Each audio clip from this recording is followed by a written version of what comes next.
ಕೇಂದ್ರ ಸಂಸ್ಕೃತಿ ಸಚಿವಾಲಯ, ವಿಶ್ವೇಶ್ವರಯ್ಯ ಕೈಗಾರಿಕಾ ತಾಂತ್ರಿಕ ವಸ್ತು ಸಂಗ್ರಹಾಲಯ ಹಾಗೂ ಪಾನಿ ಅರ್ತ್ ಫೌಂಡೇಶನ್ ವತಿಯಿಂದ ಇಂದಿನಿಂದ ಆಗಸ್ಟ್ 15ರ ತನಕ ವಾಟರ್ ಸ್ಕೇಪ್ಸ್ ಆಫ್ ಬೆಂಗಳೂರು ಕುರಿತ ಪ್ರದರ್ಶನವನ್ನು ಹಮ್ಮಿಕೊಳ್ಳಲಾಗಿದೆ.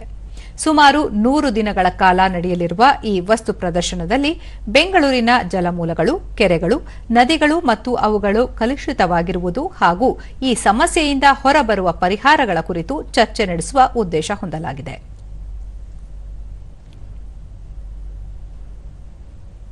ದೂರದರ್ಶನದೊಂದಿಗೆ ಪ್ರದರ್ಶನ ವೀಕ್ಷಿಸಿದ ಎಚ್ಎಸ್ ದಕ್ಷಿತ್, ನದಿಗಳು, ಕೆರೆಗಳು ನೀರಿನ ಮೂಲಗಳಾಗಿದ್ದು ಅವುಗಳನ್ನು ಕಾಪಾಡಬೇಕಾಗಿದೆ ಎಂದರು. ಅದನ್ನ ನಾವೆಲ್ಲರೂ ಸೇರಿ ಅದನ್ನ ಕಾಪಾಡಬೇಕು. ಅದನ್ನ ನಾವು ಈ ಎಕ್ಸಿಬಿಷನ್ ಅಲ್ಲಿ ತಿಳ್ಕೊಂಡ್ವು.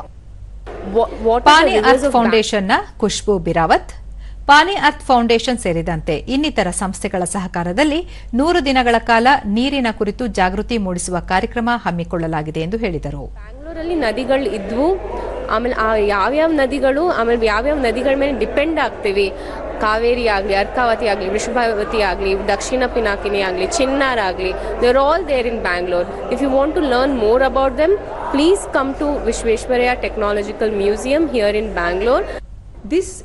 ವಸ್ತು ಸಂಗ್ರಹಾಲಯದ ಕ್ಯೂರೇಟರ್ ಜ್ಯೋತಿ ಮೆಹ್ರಾ, ಸಂಶೋಧನಾ ಆಧಾರಿತ ವಸ್ತು ಪ್ರದರ್ಶನ ಇದಾಗಿದ್ದು ನಾಗರಿಕರು, ವಿಜ್ಞಾನಿಗಳು, ಜನಸಾಮಾನ್ಯರು ಹಾಗೂ ಸಮುದಾಯದ ಪ್ರತಿನಿಧಿಗಳು ಒಂದೆಡೆ ಕಲೆತು ನೀರಿನ ಸಮಸ್ಯೆ, ಅದಕ್ಕೆ ಪರಿಹಾರ ಕಂಡುಕೊಳ್ಳುವ ಉದ್ದೇಶ ನಮ್ಮದು ಎಂದರು. That we are facing today and what can be done to correct it.